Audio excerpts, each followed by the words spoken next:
Here is a snapshot of what should go in your initial sewing kit. Scissors. Here's your fabric scissors. Here's your paper scissors. And here's a pair of snippers to snip loose threads.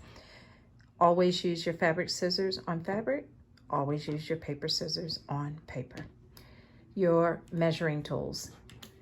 It's a clear ruler so you can see through to your fabric. Here's a regular ruler. These clear rulers typically come in 18 inches. A regular standard ruler comes 12 inches, a 1-foot ruler. This is a seam gauge, and a seam gauge should be a favorite tool.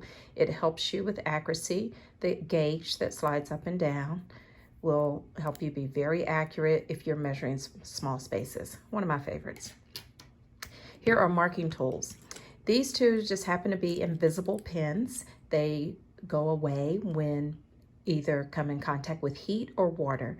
Just make sure you read on which one it is when you purchase them. This brand is Friction, which is pretty popular.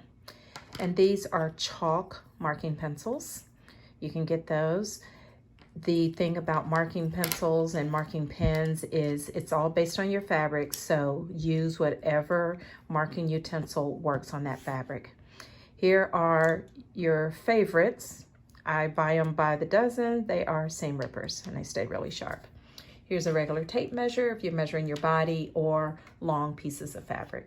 Here's a pin cushion and there's thread. I always say have more black and white thread than colors, okay?